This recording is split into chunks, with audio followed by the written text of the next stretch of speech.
So guys, আপনাদের সবাইকে স্বাগত আমাদের আরও একটা নতুন ভিডিওতে।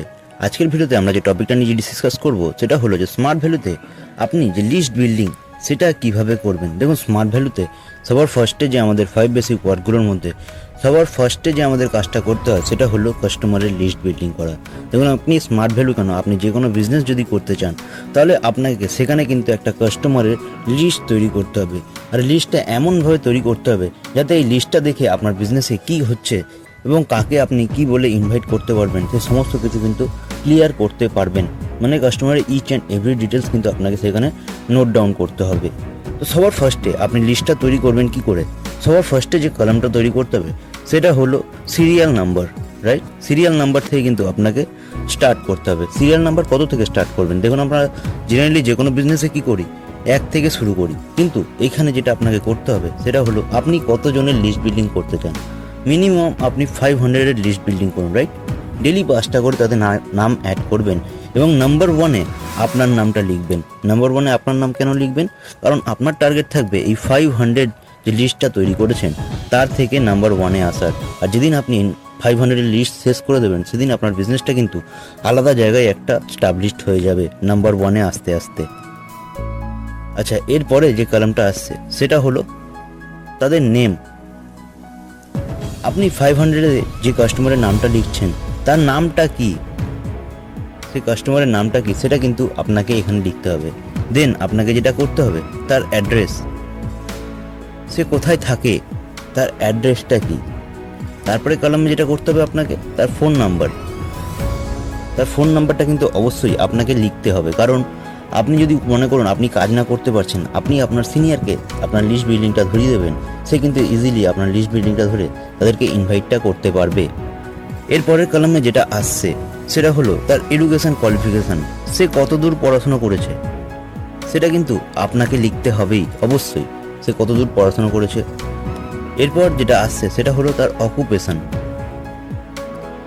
সে কি কাজ করে, সে কি স্টুডেন্ট, কি সে হাউসওয়াইফ, নাকি সে এমপ্লয়ি, নাকি সে আনএমপ্লয়েড, তার অকুপেশন কিন্তু আপনাকে অবশ্যই এখানে নোট ডাউন করতে হবে। এরপরে যে কলামটা আসছে সেটা হলো ক্যাটাগরি। ক্যাটাগরিতে আমরা 3ভাবে ডিভাইড করতে পারি, একটা হলো এ অথবা বি অথবা সি। এ মনে হচ্ছে সে আপনার থেকে একটু বড় বা এডুকেশন কোনো জিনিসের থেকে বড়, ইনকামের দিক থেকে বা এডুকেশন কোয়ালিফিকেশনের দিক থেকে। আর বি মনে হচ্ছে যে আপনার সমান সমান, যার সাথে আপনি একই পড়াশোনা করছেন বা যে আপনার সমবয়সী, তাদেরকে বলতে পারেন। সি মানে যে আপনার থেকে ছোট, বয়সে ছোট, তাদেরকেও আপনি এখানে কিন্তু লিখতে পারেন সি ক্যাটাগরিতে। এরপরে বিটাকেও আমরা কিন্তু 3ভাগে ভাগ করি। বির মধ্যে বেশিরভাগ কিন্তু আমাদের ফ্রেন্ড সার্কেল পড়ে। এটাকে আমরা 3ভাগে ভাগ করতে পারি কীরকম? B1, B2, B3। B1 মানে কি? যে আপনাদের খুব কাছের বন্ধু। B2 মানে একটু দূরের বন্ধু। আর B3 মানে যে আপনার খুব দূরের বন্ধু। এরকমভাবে কিন্তু বি ক্যাটাগরিটাকেও আপনি ডিভাইড করতে পারবেন। এরপরে আসা যাক যে কলামটা, সেটা হলো ফ্রেন্ডস থিওরি। ফ্রেন্ডস থিওরি অনুযায়ী সে আপনার কোন সেগমেন্টে পড়ছে সেটা কিন্তু আপনাকে সেখানে নোট ডাউন করতে হবে। এরপরের যে কলামটা সেটা করতে হবে সেটা হলো ইনভাইট ডেট। আপনি তাকে কোন ডেটে এই বিজনেসে ইনভাইট করেছেন সেটা কিন্তু আপনাকে এখানে নোট ডাউন করতে হবে। তো এরপরে যে পার্টটা আসছে সেটা হলো এসটিপি ডেট, মানে আপনি তাদেরকে কোন ডেটে প্রেজেন্টেশনটা বা সোদা প্ল্যানটা করেছেন সেই ডেটটা কিন্তু আপনাকে এখানে নোট ডাউন করতে হবে।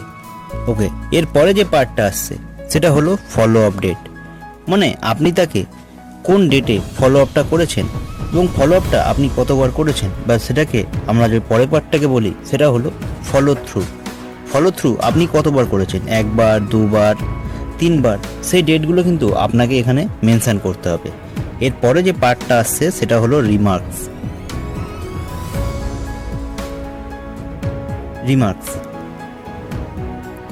মানে সে আপনার প্ল্যানসটা শোনার পর বা আপনার প্রেজেন্টেশন দেখার পর সে আপনাকে কি বলেছে, নো বলেছে, নাকি সে কোনো প্রোডাক্ট পারচেস করেছে,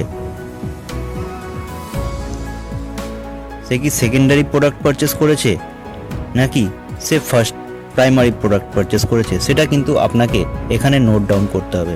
আর এখানে কেউ যদি আপনাকে নো বলে নো মানে কিন্তু না, কখনোই ভাববেন না। নো মানে হচ্ছে নেক্সট ওয়ান, মানে এরপরে আপনাকে পরের জনের কাছে কিন্তু যেতে হবে। মানে এই অপরচুনিটিটা আপনি তাকে দিতে পারলেন না বা সে নিতে পারলো না, কিন্তু এর পরের জনকে আপনাকে সেই অপরচুনিটিটা দিতে হবে।